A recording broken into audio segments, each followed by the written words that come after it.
Ketulusan seorang anak seperti yang Ustadz Riza lakukan dalam merawat orang tua memang tak pernah lekang oleh waktu.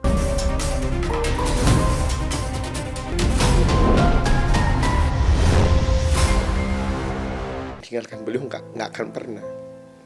Melupakan beliau pun nggak akan pernah. Saya sebagai seorang anak sudah berjanji.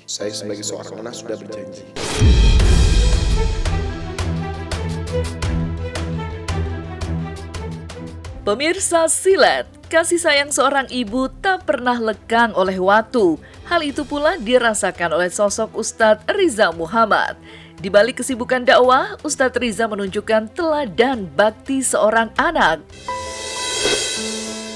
Tim Silet secara eksklusif merekam momen haru ketika ia dengan sabar mengetuk pintu kamar ibunda, menuntun, bahkan menggendong hingga ke kolam renang khusus yang dibangun untuk terapi. Stroke yang dialami sang ibunda membuat bagian kiri tubuhnya lumpuh, namun semangat keluarga untuk mendampingi tak pernah surut. Kolam renang yang sengaja dibangun di rumah menjadi simbol komitmen.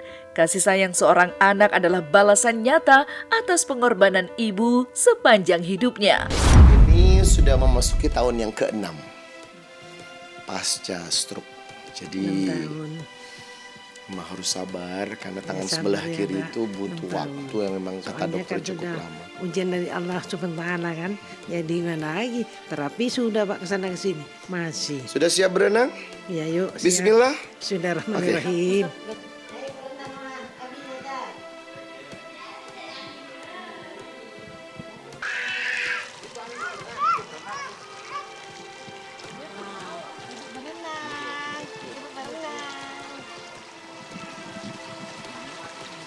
Udah pemirsa semua. Ini Ibu berenang pemirsa ya. Minta doanya ya pemirsa. Di mana saja berada, Ibu minta doanya cepat sembuh bisa pulih lagi kembali ke asalnya ya. Digoyang-goyang, seret, seret, seret. Iya.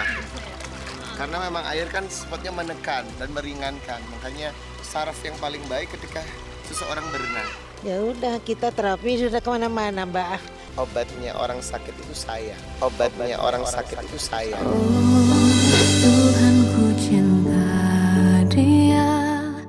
Usai terapi berenang dengan penuh kesabaran, Ustadz Riza menyuapi sang ibunda kudapan sehat berupa buah. Lalu mengusap kaki beliau dengan tisu agar tetap bersih.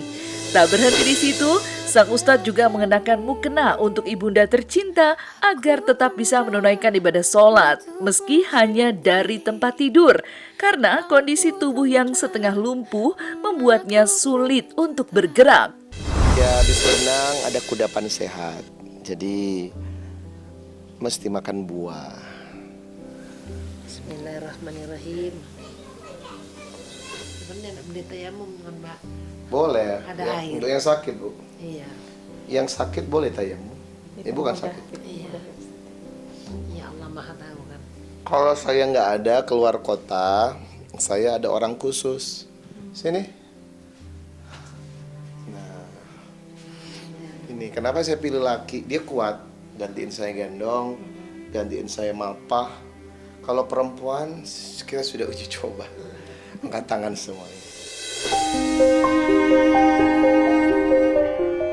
Tangis haru tak terbendung ketika Ustadz Riza mengenang perjuangan sang ibunda di masa sehat.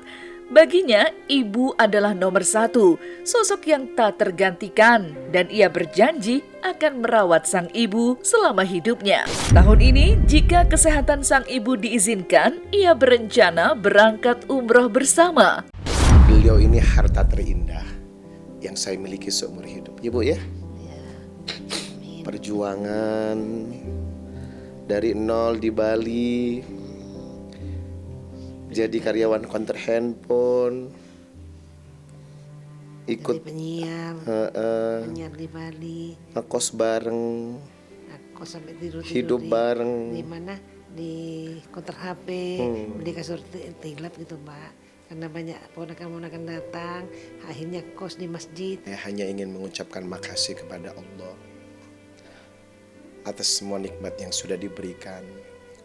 Karena bagi saya nikmat yang paling besar itu adalah punya beliau. harta yang paling mahal itu adalah punya beliau. Itu kenapa sampai kapanpun saya akan tetap berbakti. Bagaimanapun kondisinya saya akan terus menyenangkan beliau. Bagaimanapun kondisinya saya akan terus menyenangkan beliau. Dapat untuk membahagiakannya, dapat untuk menyenangkannya. Saya bahagia ketika gendong ke kamar mandi, mandiin beliau. Waktu keramas saya kadang berdoa, ya Allah, senangnya tangan ini bisa pegang kepalanya, ngeramasin rambutnya, gendong ke barat ke timur. Itu yang akan saya terus ingat dalam hidup.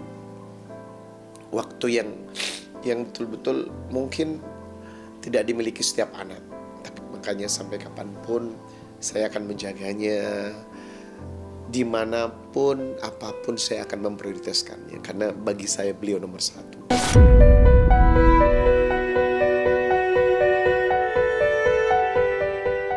Di sisi lain, publik sempat heboh dengan kabar Ustadz Riza yang sampai menyediakan 30 asisten rumah tangga untuk memudahkan pekerjaan sang istri Indri Giana. Tidak hanya itu, ia juga total memiliki 42 pegawai dengan tugasnya masing-masing. Hal tersebut langsung jadi bahan perbincangan dan tentu saja bahan julid netizen di media sosial. Menanggapi sorotan tersebut, Ustadz Riza dan Indri Giana tampil tenang. Bagi mereka, memiliki banyak ART bukanlah masalah, melainkan bentuk manajemen rumah tangga yang sehat. Ustadz Riza menegaskan dirinya anti patriarki dan selalu berusaha membantu sang istri. Ia justru mengaku tidak habis pikir dengan suami-suami yang enggan bertanggung jawab kepada istrinya yang kini tengah viral, yaitu suami yang tidak meratukan istri. Saya kadang heran kenapa orang kaget gitu saya. Langsung kayak gitu banyak komennya kan. Terus ada lagi yang belain di bawahnya. Ih julid banget sih. Alhamdulillah dong berarti rezekinya bagus gitu. Sempat dipertanyakan tuh, apa nggak ribet tuh bayar gaji? Oh sudah pasti. Dari awal saya menikah memang saya nggak bakalan Rumah segede ini, Mbak. ngurus rumah. Sebagai seorang laki-laki nggak boleh memenang sendiri. Nabi berkata, khairukum li ahlikum wa ana khairukum li ahli. Sebaik-baik kalian yang paling baik kepada keluarganya. Ketulusan seorang anak seperti yang Ustadz Riza lakukan dalam merawat orang tua memang tak pernah lekang oleh waktu. Begitu pula yang ditunjukkan Angelina Sonda terhadap sang mama tercinta S. Julkartina Dutolong yang kini berusia 75 tahun. Dengan penuh cinta, ia mendampingi ibunda yang harus keluar masuk ICU akibat serangan jantung hipertensi. Tidak hanya itu, sang mama juga mengalami pneumonia serta kini mengidap demensia atau penurunan fungsi otak seperti daya ingat. Kondisi ini membuat komunikasi sehari-hari penuh tantangan, sering tantrum, keinginannya harus dituruti, dan tensi darah harus dijaga stabil di angka 120 agar tidak membahayakan jantung.